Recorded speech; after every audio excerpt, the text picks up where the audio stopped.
And in regards to this, IPOA has noted the strong stand taken by His Excellency the President, Dr. William Samoei Ruto, and his administration against extrajudicial activity by members of the National Police Service.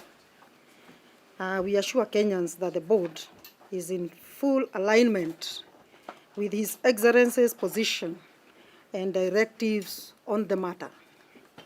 As provided by the Constitutive Act, IPOA has taken up for investigations cases for enforced disappearance and extrajudicial deaths to ensure affected families find relief and closure if the investigations find the police culpable of committing them. And even previously, through periodic press announcement, IPOA has reported the launch of several investigations into deaths alleged to have committed by police. These include, among others, killing at Masimba, Kajiado County, this year in June, when the police opened fire on demonstrating Kenyans. Investigations on this matter have been completed, recommendations made, and the Office of the ODPP has agreed with IPOA's recommendation. Recovery of dead bodies from Riviera, we'll be talking more about that, and all those other bodies. The killing of two brothers in Kejakoma, Embu County, that matter is in court. There is a alleged police killing of a Pakistani national at Tinga Market, Kajiado County, last evening. Our rapid response team has already been dispatched to look at that matter. The name of that Pakistani national is Arshad Mohammed Sharif, aged 50, who incident happened on 23/10/2022 at 22 hours. There are several other cases of alleged police fatal shooting of members of the public, several cases of fatal shooting of their colleagues due to personal disagreements. So even as we read this statement, IPOA assures Kenyans of full commitment to deliver on its mandate and consequently contribute towards professionalism of the National Police Service through tenacious efforts to eradicate all forms of extrajudicial and enforced disappearances. And this commitment includes even collaboration with criminal justice systems, actors, such as the Office of ODPP and civil society organizations, to just ensure that cases of enforced disappearance and extrajudicial killings are attended to and judicial relief given where due. And now I go to the statement, a copy of which will be availed to you. IPOA on extrajudicial killings and enforced disappearance. This is the position of the authority. Under the Independent Policing Oversight Authority Act number 35 of 2011, the Independent Policing Oversight Authority, IPOA, is obligated to hold National Police Service, NPS, accountable in the execution of its constitutional and statutory mandate. Under Article 244 of the Constitution, IPOA is further obligated to ensure that NPS is held accountable for their actions and that they strive for the highest level of professionalism and discipline. In the performance of its functions, IPOA is not subject to control or direction of any person, office, or authority, and this is provided for under Section 4, subsection 1, and Section 34 of the IPOA Act.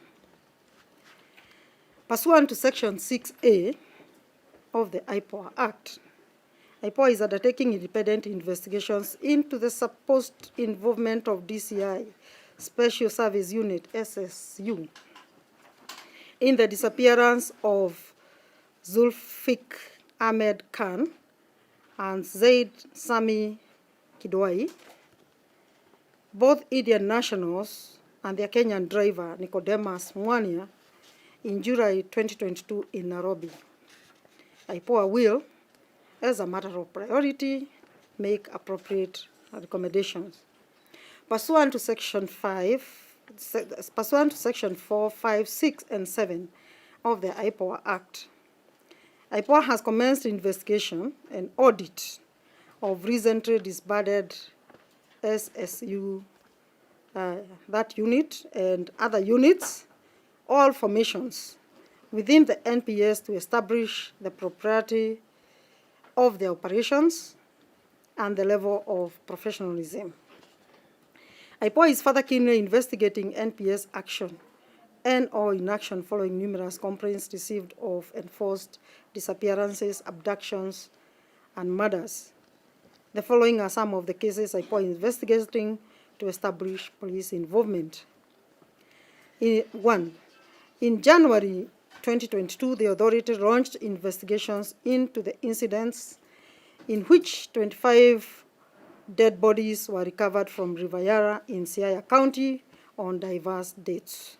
Having attended all the postmortem examinations, the general emerging trend as cause of death was determined as: out of these bodies, 12 had head injuries, 2 abdominal and chest injuries, 1 drowning, 1 had a head and chest injury, 3 strangulations, and 1 peritonitis.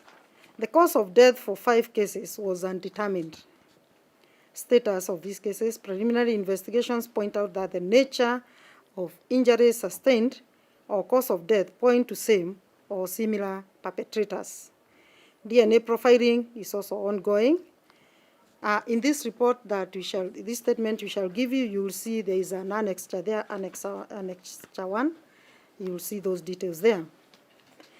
2. In September 2021, the authority launched on-motion investigations into incidents in which 13 dead bodies were recovered in River Tana on diverse dates.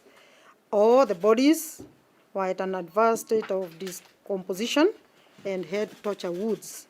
In addition, 11 bodies had stones tied to them. Status of investigations are ongoing. Preliminary investigations point out that the nature of injuries sustained or cause of death point to same or similar perpetrators. DNA profiling is ongoing to establish victim identities. 3. IPOA is undertaking investigations into 112 victims of alleged enforced disappearance to date. You'll see that attached to as Annexure 2. Pursuant to Section 24, subsection 4, subsection B of the IPOA Act, IPOA shall initiate an inquiry into cases of enforced disappearances and extrajudicial killings and support any tribunal, commission, or other initiatives seeking to unravel the cases.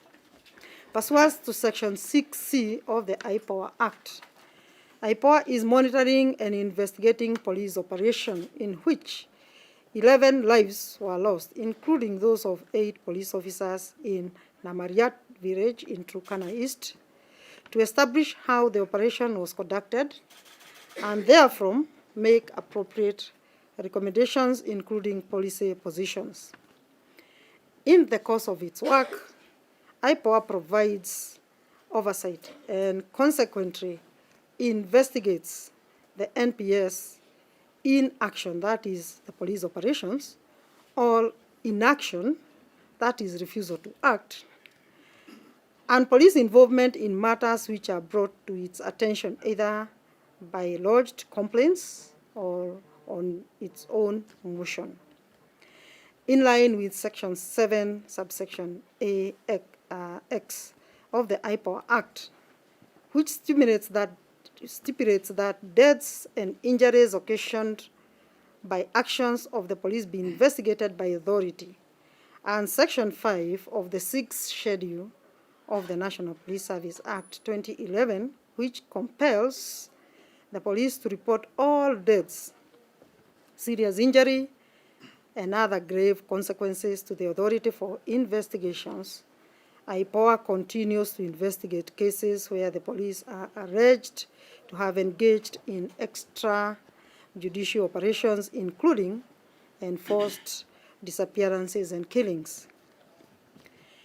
IPOA also continues to face challenges of non-cooperation by some members of NPS. In view of this, the authority wishes to affirm that it will invoke the provisions of Section 31 of the IPOA Act. Further, in instances where it is evidenced, the authority will invoke individual or command responsibility to ensure accountability.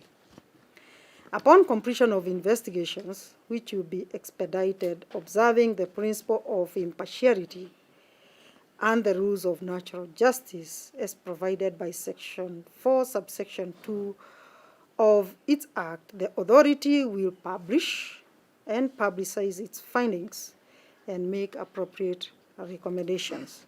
Lastly, the authority wishes to make a passionate appeal to members of public to come forward and provide any necessary information to support in the aforementioned investigations. The authority also undertakes to treat the information that will be provided with utmost confidentiality and assures of security of witnesses. Having said that, you'll then see Annex 1, which has a list of missing persons received from Yara. And the table indicates that out of 19 families who reported their loved ones missing, 13 of them stated their king went missing between July 2021 to date. And this corroborates with the diver's account and Yara medical superintendent, who both confirmed that from July 2021, there was an upsurge of the number of bodies retrieved in all along River Yara. This is an indicator that it is highly likely that the missing persons might be among the 36 bodies that were retrieved in Yara. That is then the list that I'll give you. You'll be able to see the details of the individuals. I don't want to read them here. You'll also see, according to that table, we can deduce that 8 out of 13 persons reported missing between July and 2021 to date were last seen within Nairobi City. And 2 of them were positively identified by their families at Yala County Mortuary. Others were from Nakuru, Kisumu, Embu, and Siaya. And consequently, the majority of the reported cases of missing persons are from Nairobi County, drawing a conclusion that most of the bodies retrieved from Yara are from other counties. And that is it.